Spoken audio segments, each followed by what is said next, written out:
Well, as the last few folks are joining us, I'd like to just welcome all of you. Just for the sake of the recording, I'm Paul Crone, and I'm the instructor for this LDAR 455 course in the Landscape Architecture program at NCA&T. And this semester, we're looking at a variety of current issues and topics. And I'm doing my darndest to get some really good folks. And I'm excited because I just got an email back from the guy at the Graduate School of Design at Harvard who said he had 2 or 3 great speakers that would be more than happy to participate in this course. And he also said, in addition to that, he is, I forget his title now, it's something like Director of Student Engagement or something like that, I made that up. Anyway, he said he would like to also do a session with you all so you could ask questions. And he said, you know, we have several different programs that you can attend over the summer, and they might be interested in some of that. So all of that is to come. His name is John and Lassian. And I haven't talked with him yet, but I've sent some emails back and forth. So that's some good news, I thought. Okay, with that, what I'd like to do, I'm not quite sure where our guest lecturer is, but I'm assuming she's going to join us soon. And what I'd like to do is, in the meantime, just kind of give you a little introduction to who she is. I know that you may have looked at some of this sort of thing. Oh, here's Diane now. Diane. Hi. Hello, how are you? Hello. I'm so happy that you're here. Oh, glad to be here. Happy to be here. Thank you for inviting me. Absolutely. So we have a full house. Pretty much everybody in the class is here. And what I'd like to do is, hold on a second. We are getting that same thing with the feedback. Oh, yeah. I don't know what that is. I suppose one thing you could do is call, like turn off your sound and dial in with your phone and see if that works. You want to try it? Okay, where's the dial-in number? Hold on a second and I will get that. Anonymous dial-in. All right, got it. I don't know how to copy that.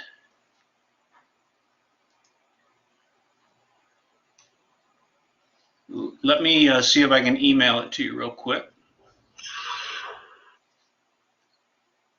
Although it sounds like it sort of went away, but it seems like it's when you're talking, it seems to echo like that. Yes, I'm talking now. Do you hear an echo? No, it actually sounds pretty good. Why don't we keep going? Let's see if, Okay. and I'll try and keep quiet when you're not talking. Okay, hold on a second here. I got to get back to the right screen. All right, I'm back. So what I'd like to do is introduce you, and then I have a series of questions for you, and they're similar to the ones that we talked about the other day when we were sort of briefing with one another. We're really honored and privileged to have you here today. And let me just, for the sake of our students, introduce you. Diane Jones is a professor, but also is the director of the Landscape Architecture program at the University of Texas in Arlington, which, if my memory serves me right, is like just like outside Dallas, is that right? Yeah, between Dallas and Fort Worth, right in the middle. Okay, great. So part of what's so wonderful is that not only are you an academician, but you're also a practicing landscape architect with, it says 30 plus years of experience, which is a fair amount. And it sounds like a lot of it was sort of land planning kinds of things, but also doing some design work with open space and parks and some community development, especially in underserved communities. You've taught at the Louisiana State University at the Robert Reich School of Landscape Architecture, and we're also a professor in the Landscape Architecture program at Morgan State University in Baltimore. So you have been around the block a few times, it sounds like. I also was happy to see that I'm assuming that the Urban Design Architecture Review Panel was like an advisory board, like planning board and that sort of thing to the city council members in Baltimore. Yes, and actually, I just got appointed to the Urban Design Review Panel here in Dallas. Did you? Yeah. Just because you don't have enough things to do already? Sorry. So, and also you're a principal, I guess, in your own firm, Design Jones LLC in New Orleans. Which, by the way, I love that name. Every time I read it, I go, "Oh, that's a good name, Design Jones." I like that. So you're the recipient of several awards, including the 2016 ASLA Community Service Award, for obvious reasons from all your work. And the Distinguished Alumni Award from Berkeley, UC Berkeley, in the College of Environmental Design. So congratulations for those monikers. Also, I see that you are serving on 2 different committees on the Landscape Architecture Foundation as a board member, both the Climate Change Committee and the Diversity Committee. So a lot of activity there. And I was... Yeah, starting in fall, I'm going to be Vice President for Education for LAF. Oh, all right. Okay. Well, cool. Very busy. So part of what I love about the focus of your practice and your research is that you're really looking at the intersection of multiple things coming together. And so I want to get into that with you a little bit and talk specifically about kind of the whole set of environmental justice issues that you've been looking at, and the geographic vulnerability of communities and ways to become more resilient and to help communities do that for themselves. But I wanted to start, one last thing. You've also somehow found time to write a book. Amazing, fantastic. Transit Deserts, Race, Transit Access, and Suburban Form. So I'd love to hear a little bit about that a little later on as well. But what I'd like to do is start out with at a little more personal level.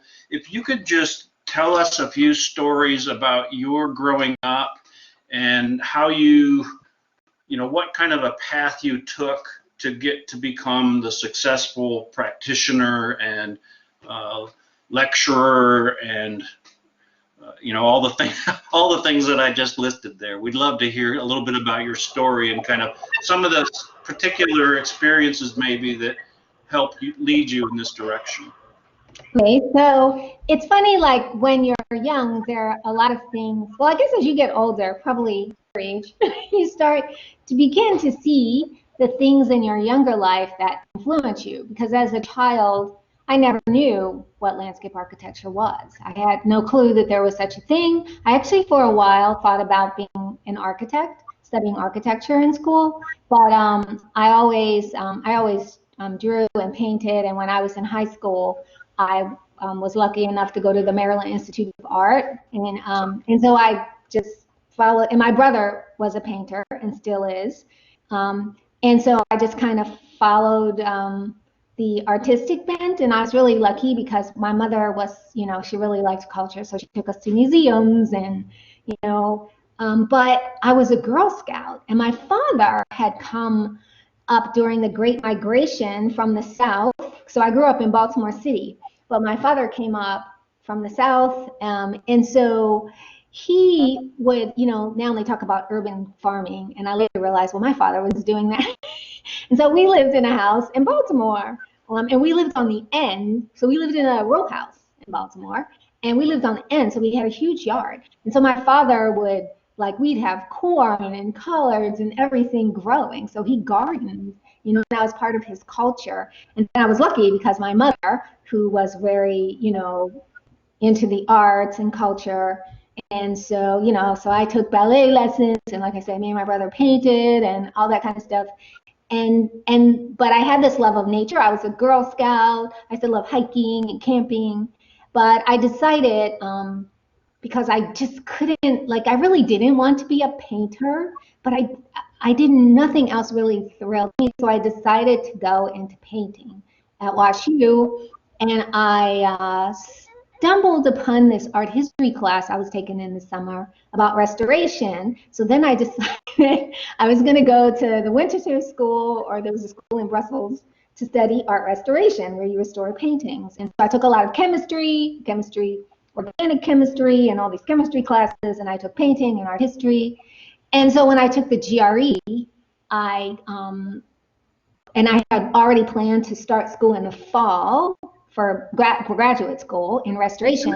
I got the a GRE. graduate record exam. Okay. Yeah. That's So what when you go make to school, yeah, you have to take the graduate record exam for most programs. So I got this letter from Harvard about this thing. It's just a thing in the summer. Now they call it design discovery. Back there they called it career discovery. So I said, oh, I'll just go up there for the 6 weeks before I go off to school. And it was, the only reason why I decided to do it is because one of the things they described, so that it was at the GSD, so they were going to have there was going to have architecture planning, and then something called landscape architecture. And when I read about it, I was like, oh my God, that's what, you know, it's nature and it's art. It's the things that I love, and I just never knew there was a way that I could put it together. So it just changed my whole life. I came back from that summer and I applied to graduate schools, and I ended up going to Berkeley. And the thing too I loved about it is because, you know, I grew up in the city, you know, I really cared about, and I could see, like, at the period that I was growing up, urban renewal, all the kinds of things that was happening, the shift in my neighborhood, all these things. I really found a profession where I could put the things that I care about, you know, together with, you know, research and being able to apply and create something. I guess that was the artistic side of me. And I always tell people, young people, is even within landscape architecture, you kind of have to find where you are, right? Because often we want to follow the trends, but things that you are interested in inside your heart, it's easier to do them because, you know, it's kind of intuitively what you care about. So that's why I ended up in landscape architecture, because it's like it was always there, but because unfortunately it's not, we're still fighting with that profession, trying to get young people to know that there is this thing called landscape architecture. And it was just, when I read it, you know, it was written down in the description, I was like, oh my God, here's a way to help people, you know, be in nature, deal with nature, and be creative all in one. It was just made for me. Yeah. Fantastic. About. Well, so how did you get from landscape architecture to what I think is a doctoral degree in English? Is that right? Engineering. Oh, engineering. Okay. Engineering, yeah, so it's civil engineering, which is very related. Okay. My focus was in my doctorate degree. My focus was in transportation, but it's a civil degree with a focus on transportation engineering. And people ask me that all the time, like, and actually now they're not a lot, but there are PhD programs in landscape architecture now. Illinois has one, Harvard, a couple of places. So I decided to do that, not to become an engineer, but to be a better landscape architect, because I really, same thing, one of the things I was interested in was like how freeways kind of dropped and, you know, shifted neighborhoods and made this kind of urban physical impact. Particularly, you know, I lived in New Orleans most of my adult life. I moved there in my 20s, and I still live there now, and I just go back and forth. So I've lived there. I actually lived in New Orleans longer than I lived in Baltimore. So, you know, New Orleans, I would just notice how I-10 just came and just dropped in the middle of Treme and divided it. and have this like really physical impact. So I just decided, well, if I really want to understand, about how this infrastructure kind of shapes the environment and people, maybe I really need to study how they plan infrastructure. So that's how I ended up getting the PhD, not to be an engineer, but to be a better landscape architect. Fantastic. Just one little side note. You mentioned the GSD, that's the Graduate School of Design at Harvard. Thank So you. I keep throwing out these acronyms. that's okay. But, Yeah. for our students who are thinking, well, where do I want to go next? And I spoke with John Alazian, I think his last name is, has several speakers that he wants me to turn us on to for this course. He also said he wants to do an individual thing with himself so that our students can learn about the programs that you were just talking about, the summer programs, and let's get some introductory things going to help people see like what the options are. Yeah, GSD is a great school, Berkeley's a great school, and my program's really great too. You're all welcome to come to UTA. There you go. All right. All right, y'all have her name and number now, so remember Right. that. We have scholarships. One other thing that you mentioned in passing was urban renewal, and that's one of the things that really touched my heart when I started looking into planning issues and realizing what a disastrous set of federal policies that was, to just come in and basically bulldoze whole neighborhoods. And I'm assuming that kind of is a sister connection with bulldozing whole neighborhoods, and oh yeah, by the way, some of them were replaced with giant highways that went right into the city. Yeah, I mean, it was all the same, and a lot of people refer to it as urban removal because it did. It removed, or shifted huge pieces of population. And that's one thing that I really am interested in my work, is like population shifts and how that's happening. In the book, Transit Deserts, I talk about how the shifts of people shifting the poor out to the urban rings, and then people that were in the urban rings wanting to come back into the city, that caused a lot of things like transit deserts, gentrification. Those things are, population shifts. You think of the Great Population Shift. I mentioned the Great Migration, where, tens of thousands of Black people came up from the South, during Jim Crow, because they wanted to get away, and they shaped cities, Chicago, New York, Baltimore, a lot of those eastern cities, even Los Angeles. I mean, a lot of people went all the way across the country. So population shifts are interesting. And how, in terms of environmental justice, a lot of that's about population shifts, where poor people are shifted to the wetlands, the lowlands, or, places where there's more, environmental danger and degradation next to factories, all those kind of things. So geography and their social, cultural, economic impacts. That's kind of really, I'm really interested in that. So in your research statement, in the first half of your research statement, actually, maybe I'll just bring it up here so the students can see it.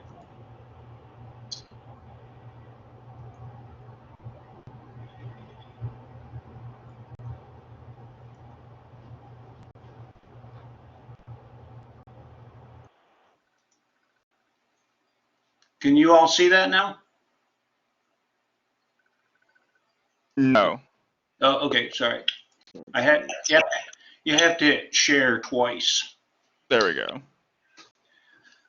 So landscape architecture has been the most viable way. Oops, I'm on the wrong one. No, that's the right one. For me, landscape architecture has been the most viable way to positively shape place and give vulnerable populations not only a voice, but a tool for strengthening and sustaining the communities in which they live. I would love to hear you talk about that a little bit more in terms of those three things of shaping things, places in a positive way, giving vulnerable people a voice, and strengthening and sustaining those communities, which is what this second half of your statement is about. But I'd like you to hear it in your own words, or in your non-written words at least.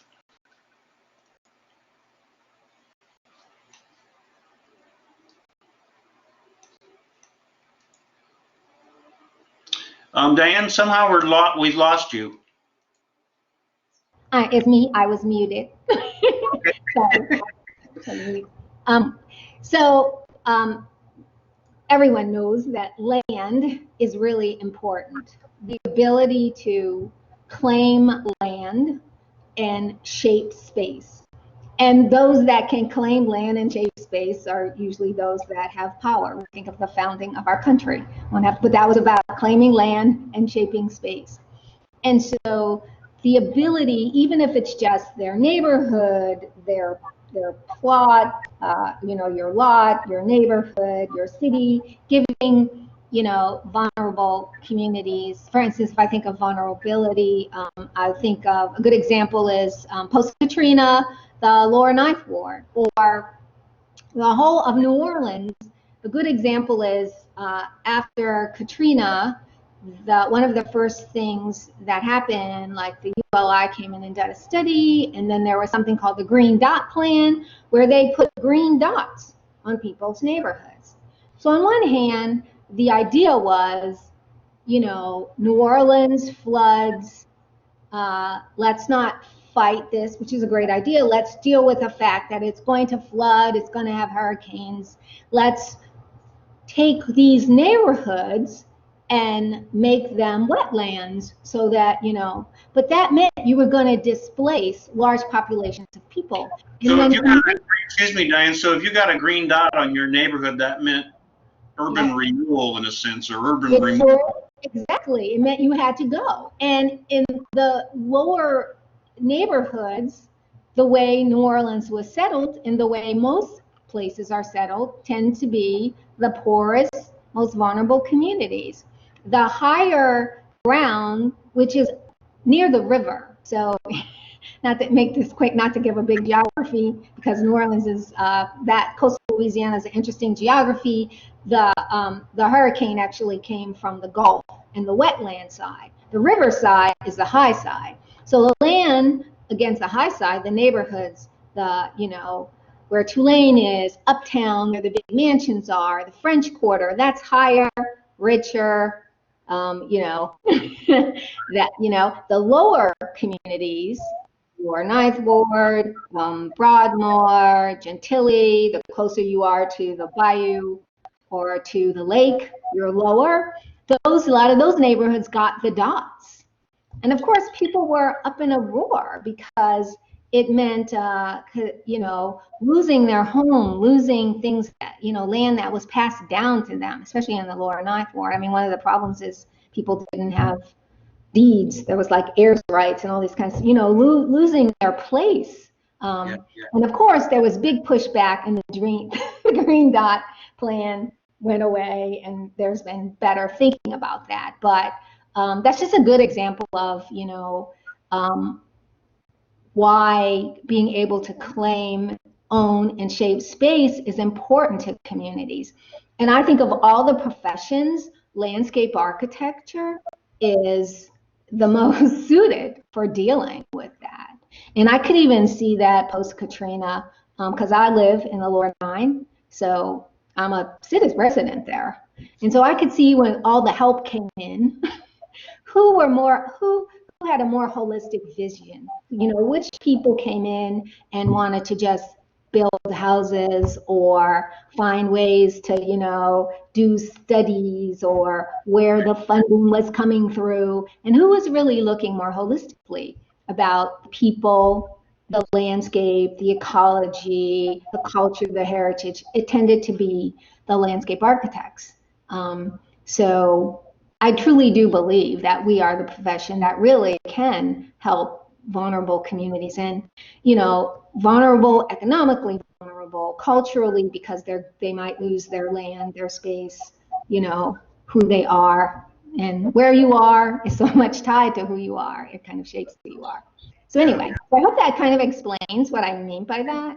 Yes, it's an excellent kind of segue. Actually, could you turn off your mic for just a minute? Sure, it helps when I do. Yeah, so it's a great segue into an opportunity for you to tell us a little bit about the grant that you got and the whole Gentilly community work that you did. And I was particularly interested in, well, you could talk about anything, but this idea of a community adaptation program that addresses what you describe and others describe as geographic vulnerabilities, but also seeking to achieve, resilience against various kinds of disasters like Katrina. So if you could kind of give us a bigger picture of the work that you did there, and you just say the word and I will bring up your slides also. I have those ready to go if there's anything there that you want to show. So please turn your mic back on and give us a shot of some of your work there in New Orleans, and because it's such a great example of what you were just talking about, right? So, yeah, post-Katrina, there were a lot of projects. The city went after a lot of grants to do redevelopment. And one of the big things, so there was this thing called the Dutch Dialogue where they took a bunch of people and went over and looked at how the Dutch handle water. So there were all kinds of projects like this. You could even think of the Make It Right houses where, he raised those houses up so that, so there was all kinds of ways of thinking about how do you deal with water again? How do you redevelop in a way that could be more sustainable? And for me, sustainability is this three-pronged thing. So it's social cultural, it's economic, and then it's ecological or environmental, so it's the three of those, right? And then resiliency is about, for me, creating stewards. So because once we do these things, then we're gone, and it's up to the people who have to live with it to take care of it. And I find that unless people feel connected, I mean, that's why engagement is so important. Unless they feel connected to it, then they probably won't take care of it, or they might not understand how.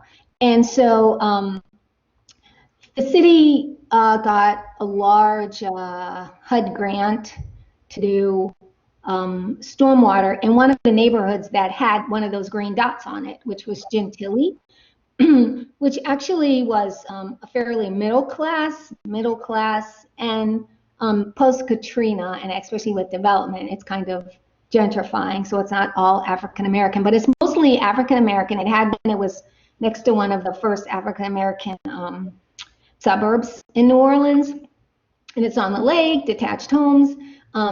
And so one approach could have been the typical approach, which they've done in other places, would have been to build, a huge stormwater collection or to build canals to collect the water.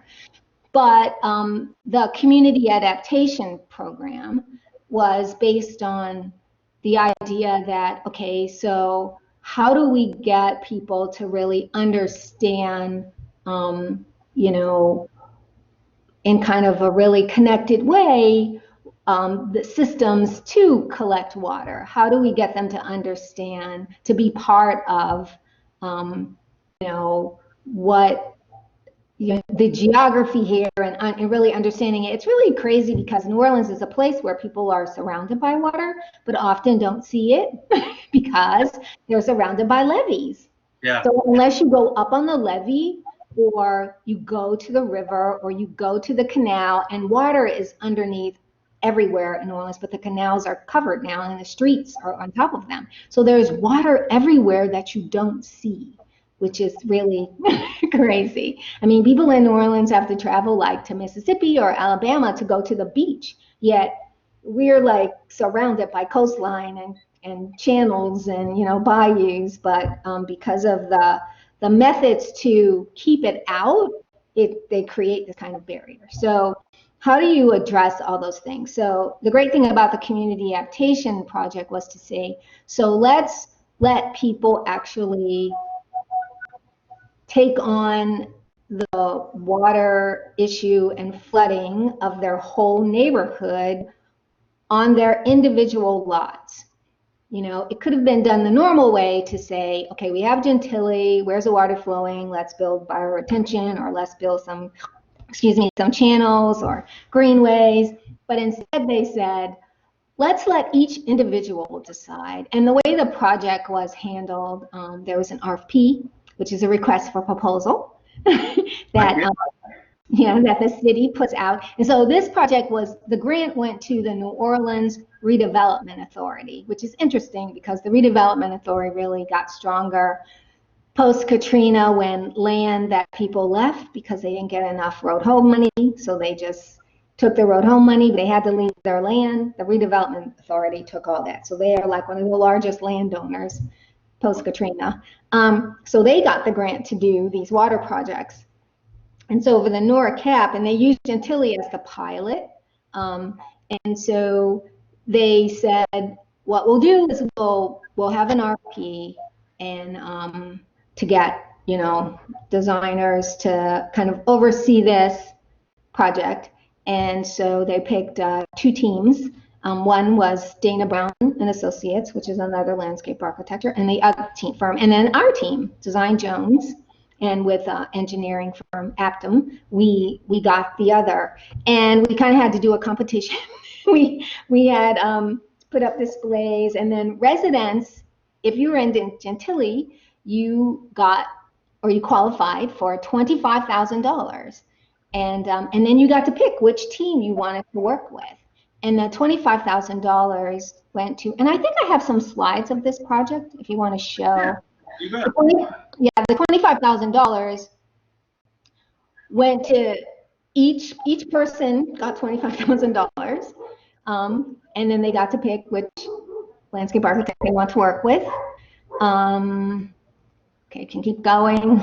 It's probably the last one. I think I put it in here. Keep going. Look. There you go. So if you could go back one.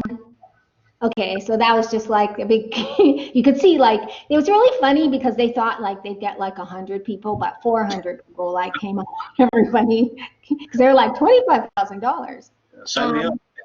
Yeah, and you had to use it outside of your house, on your lot, and the idea was to collect water. So it's really great because you got to like, through this process, people became educated about stormwater management, right?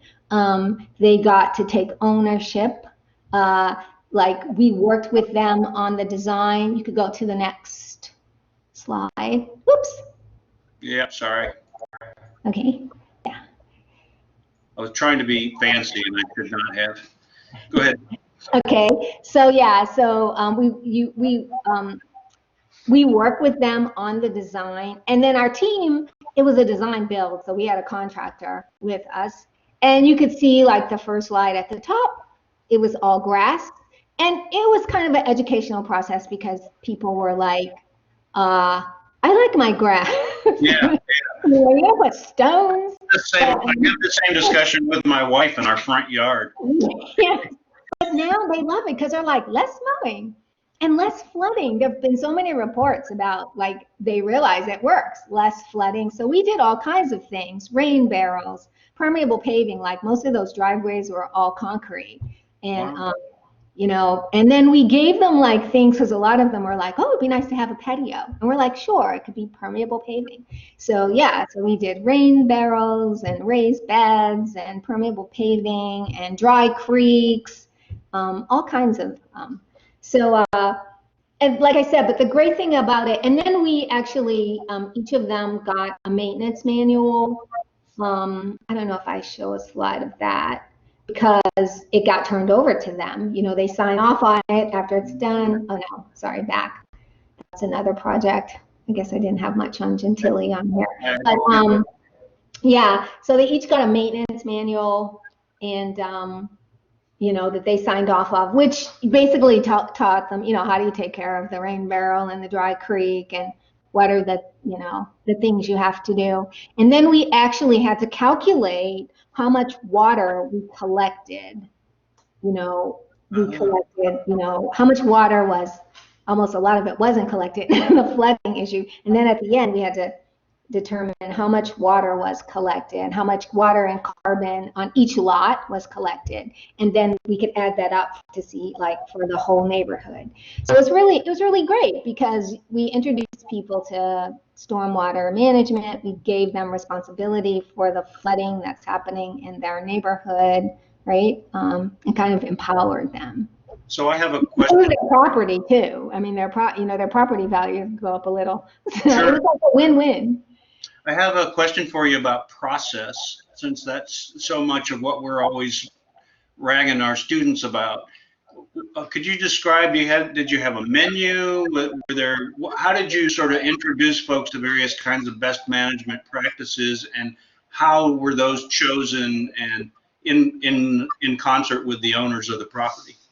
So one thing that's really great for the owner is that we had to do a set of drawings, even though each team had a contractor working with them. Each lot, each house got its own set of drawings. So we had to do a full set of schematic and construction documents for every.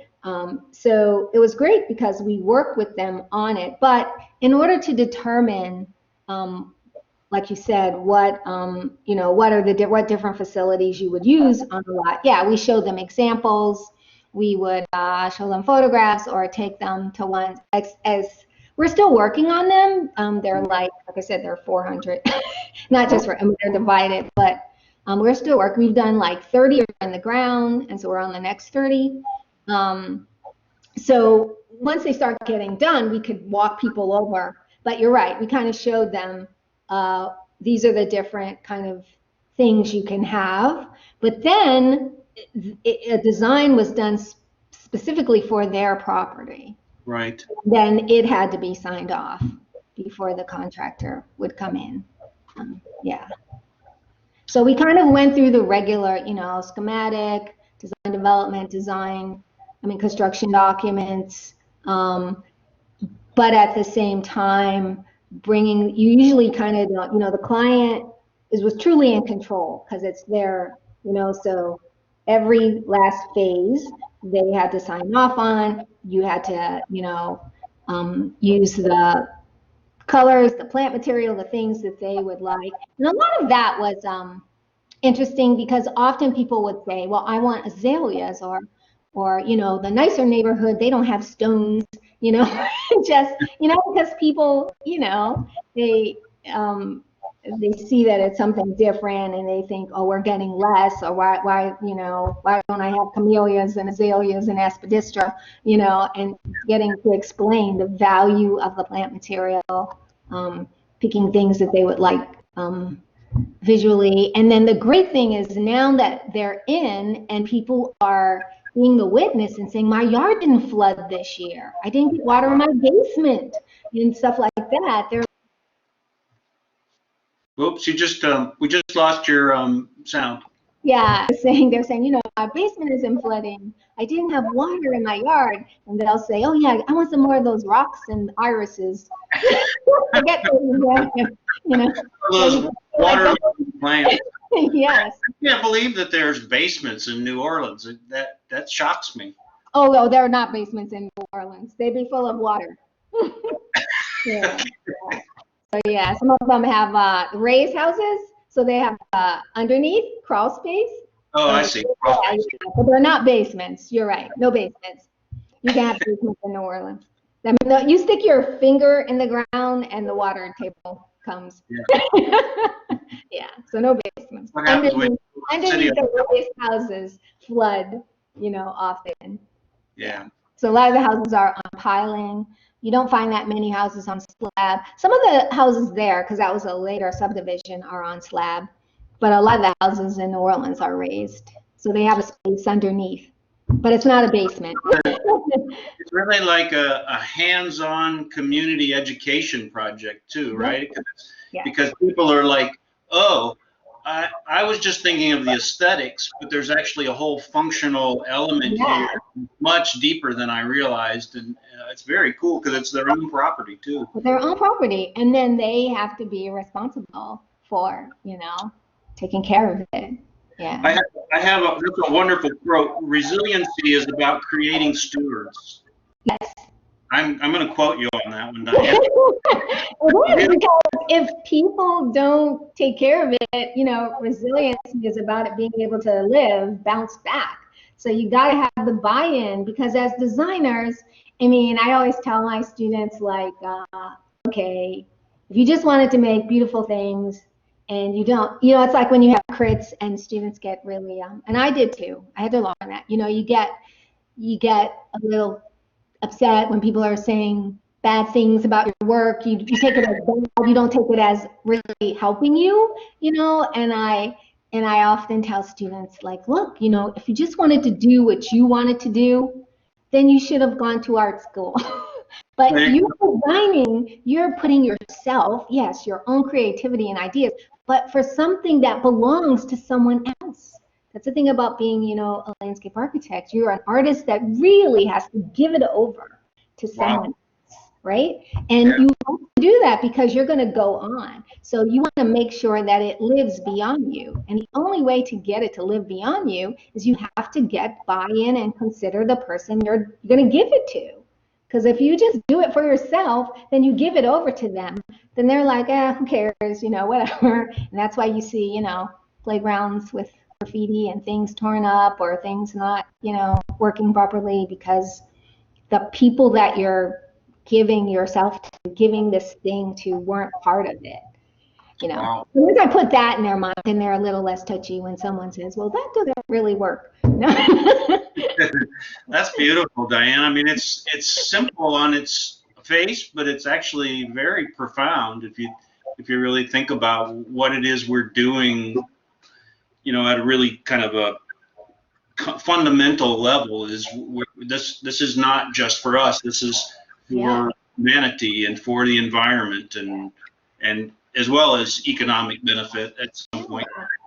Yeah, and really, the human need, I guess, yes, to be creative and for, to make an impact, be known, what those kind of things that we hate to admit that we want. The great thing about doing things that are resilient, you can rest that it's going to live on beyond you because you were selfish enough to turn it over, right? Unselfish enough to turn it over, and let, it can live, beyond you.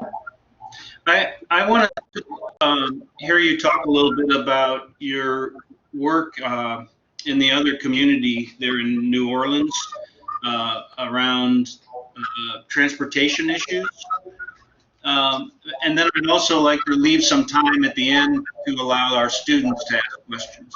So if you would tell, and let me know if you want me to show you some of your slides.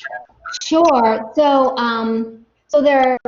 there's two different ways that I've dealt with transportation, and through transportation infrastructure. So through that way, we did a project. Actually, it's now just, projects take a long time. It's now being done phase by phase, and it's that same freeway. I had worked as a consultant with two pretty large firms, Goody Clancy out of Boston, and then another firm, Kittleson, which does transportation. Yeah, if you go up, not this, we'll talk about that. Right, this project. Yeah. So go up one more, we might show you the freeway. Keep going. Yeah, that right here. Went back. Okay. So this neighborhood, as you can see, was beautiful. It was the longest stand of oak trees in North America, and then the infrastructure dropped. And it basically, as you could see, de-densified, got rid of the beautiful trees, and really changed the neighborhood. And so there was a project that I guess it happened like 2011.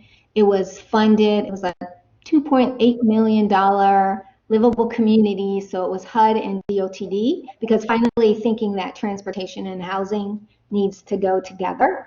So they came up with funding where you're looking at both. And it was to study taking that down, and to the dismay, go to the next slide. Okay, so to the dismay of the consultants, the community did not want it down. Now you would say, but it dropped and it destroyed their community. Well, that happened in 1972.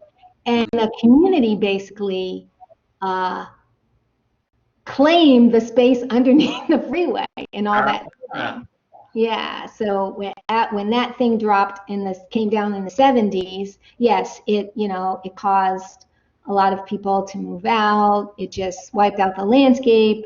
But another thing happened post Katrina because of just popularity of New Orleans. A lot of people came to help and fell in love and stayed. There was a series called Treme on HBO that made that neighborhood popular, and it's got these beautiful Creole cottages and Queen Anne's and stuff. And so one side of the neighborhood gentrified.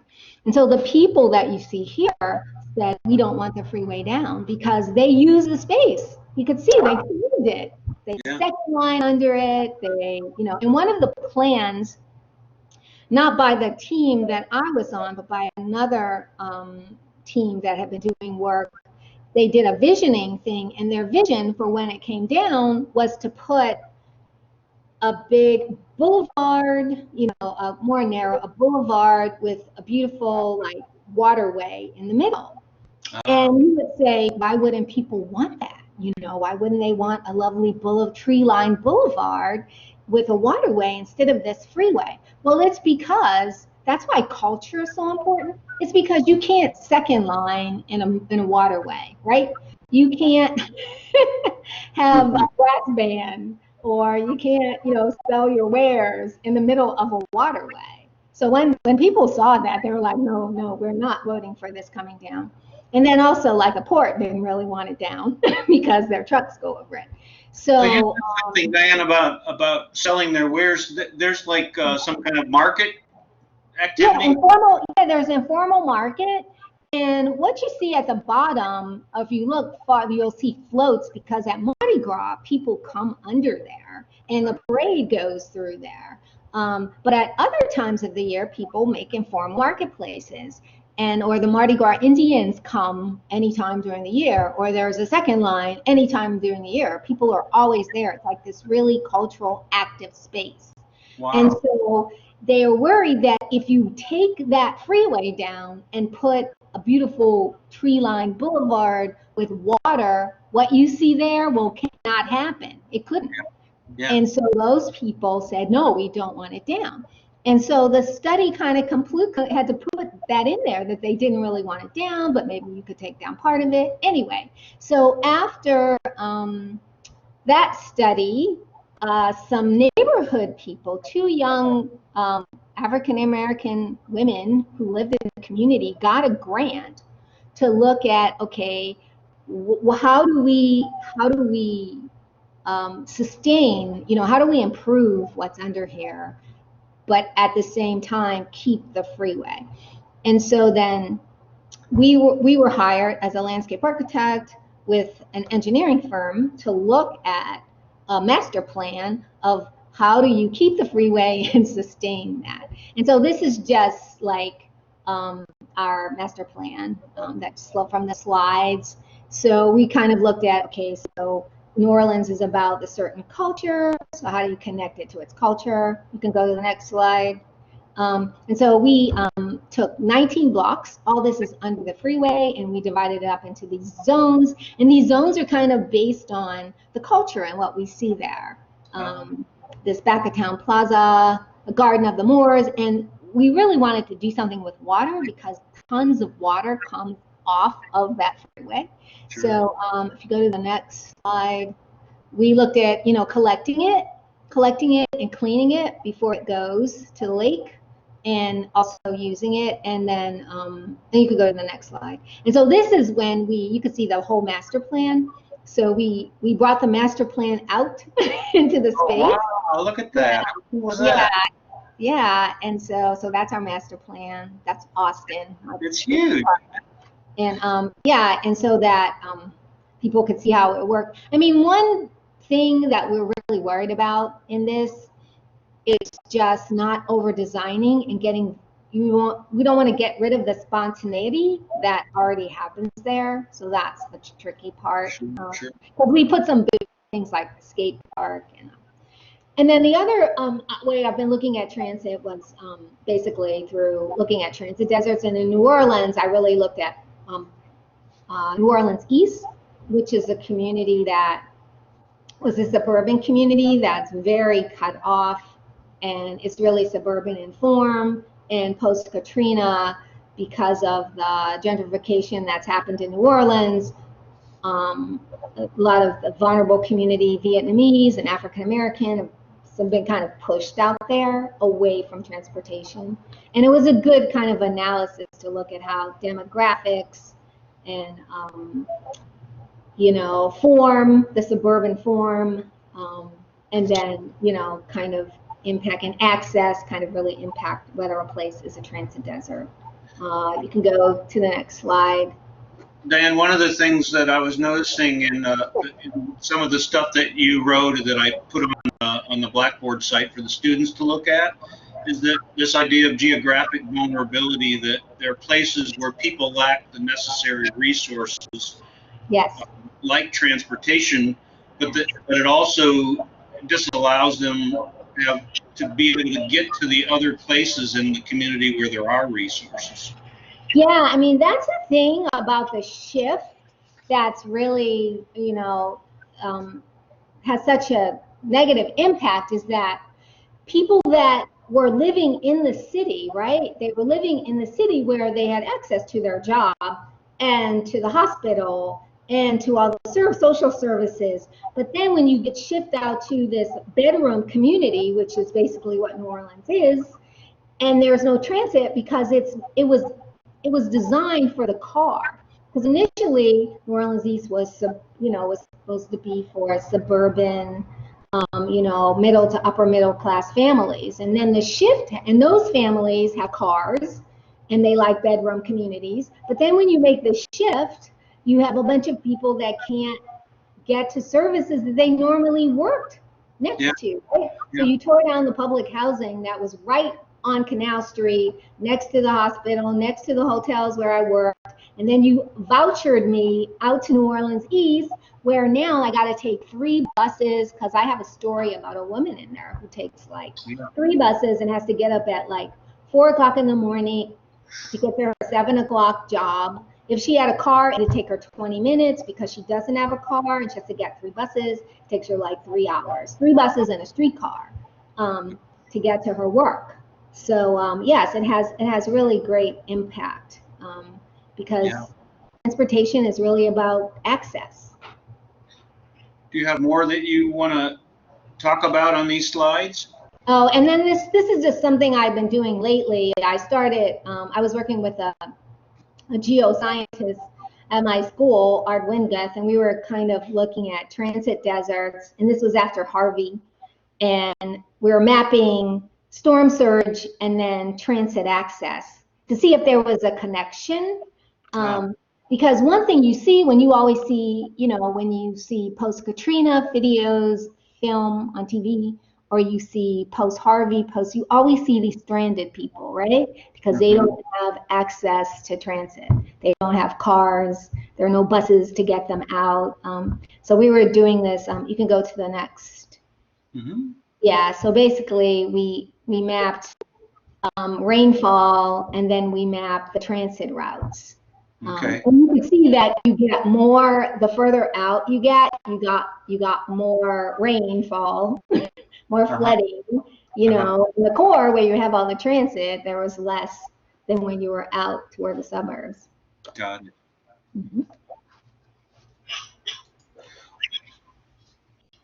I am thinking that it might be good to, Diane, can you put your screen up just a little bit? We can't see your face very well.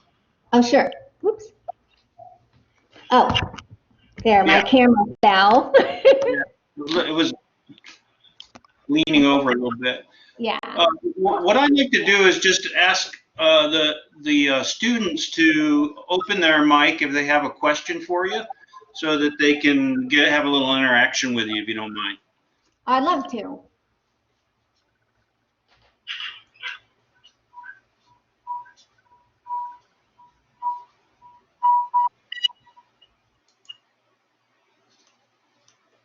Anyone like to ask Diane a question while she's here?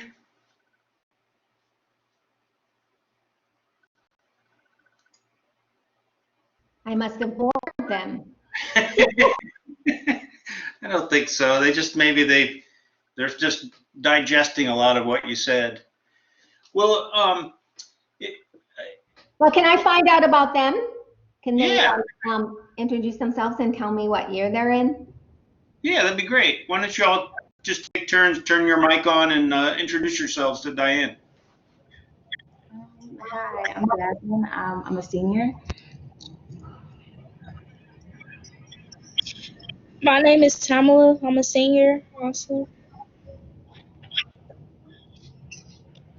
Hi, I'm Curtis Travis. I'm a senior as well.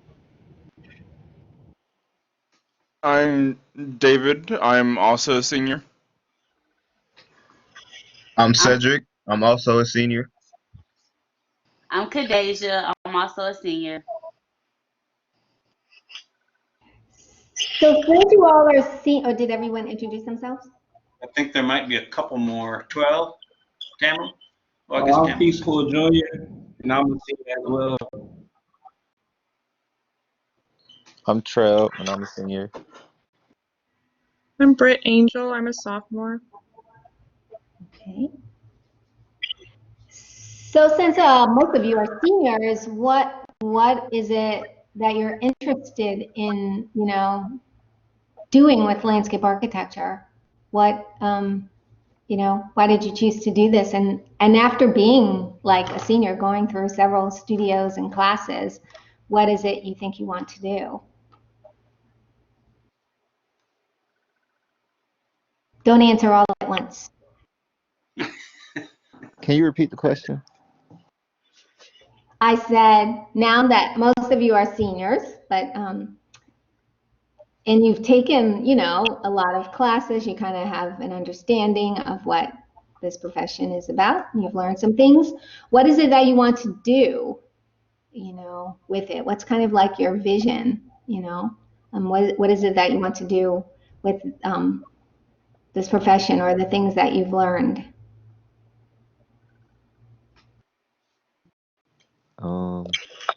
I kind of want to do 3D modeling and visualizations.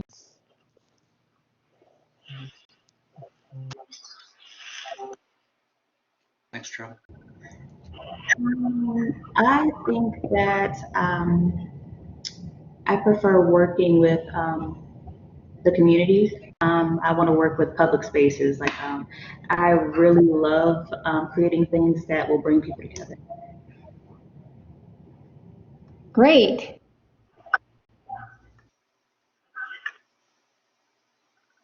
Yeah, Anyone else like? I'm kind of in the same boat as Jasmine. Wanting to do community engagement, working more likely in the parks department, stuff like that. Parks and recreation.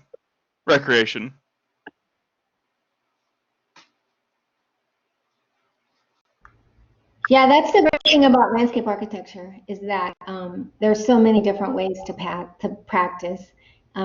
You don't have to be in the private sector. You can work in the public sector. I actually worked in the public sector. I work for Maryland National Capital Park and Planning.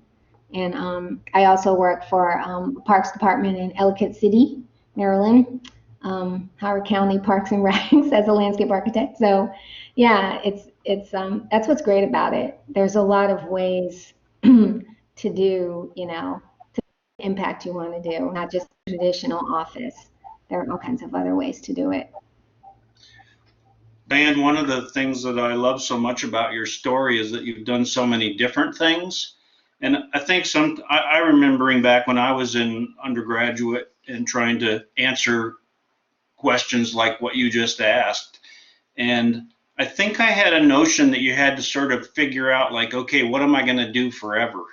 And the reality is, well, what are you going to do for a year or two until you find something else you're interested or excited in? So I would really love it in closing here today if you could just maybe give some words of wisdom to our students about, keeping an open mind and what you've kind of already said about really letting your heart kind of guide you with what you have the passion for.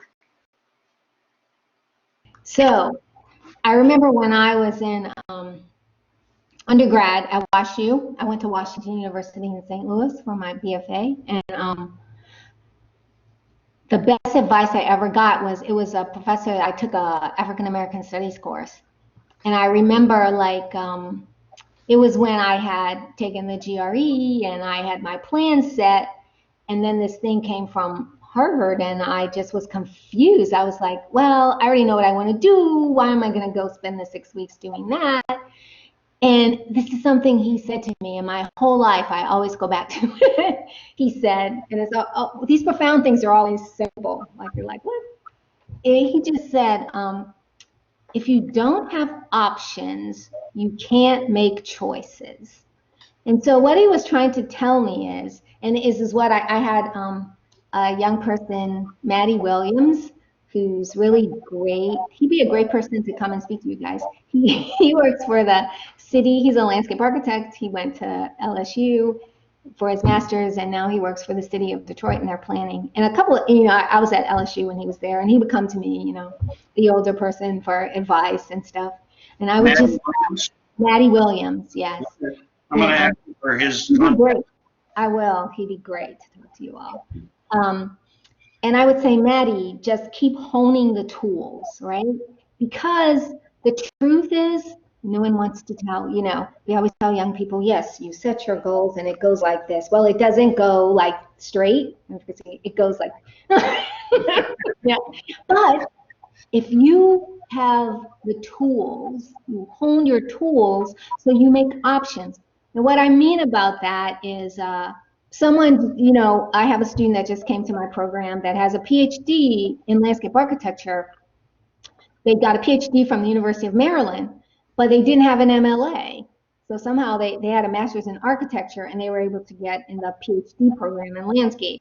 And so they're coming back to get an MLA, and we're having this same discussion about giving him the MLA gives him options, right? The MLA will allow him to teach in landscape architecture if he wanted to, or to practice, so he's making options. So my thing is, yeah, you'll do different things. Some people are lucky, they hit it, they come out of school, they get the job, that they're doing that forever. That's kind of rare, but I'm not saying it doesn't happen. But if you have the tools, and if you've prepared yourself so you can have more options, then you're able to deal with all the things that happen in life. I came out of school and I wanted to practice. I got my MLA. I came back. I started working for a large firm, Greenhorn and O'Mara. And then I actually switched and started working for the park planning agency, and it was because, and then I worked for, I had my own practice for a while in New Orleans, Terra Designs, and then post-Katrina, I ended up working for a land planning firm, and someone needed an adjunct at Morgan. I never thought about teaching, ever. I was going to practice. I wanted to make things and see them in the ground,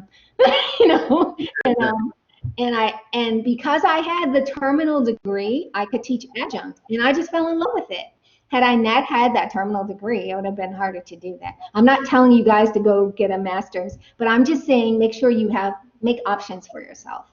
Just hone the tools you have really well, because then you're able to take a new path if you decide to, or you're able to make choices because you have options.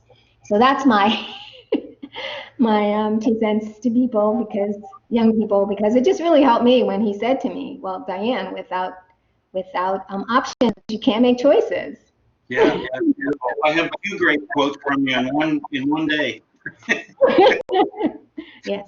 So I've posted your bio, which includes your contact information on the board website. And on your behalf, I'll invite the students if they have any follow-up questions or just want to learn more about your program that you are the director of. Yes. Or just, whatever, that they have your contact information, and you're obviously a fantastic resource. So we're so honored and so grateful that you spent the time with us today. Thank you so much for making that time and sharing so much wisdom with us. Thank you. Thank you for having me. I enjoyed it. And it was really nice meeting you guys. All right. Thank you, Diane. Okay, be in touch. Bye-bye. Bye. Thank you. Thank you.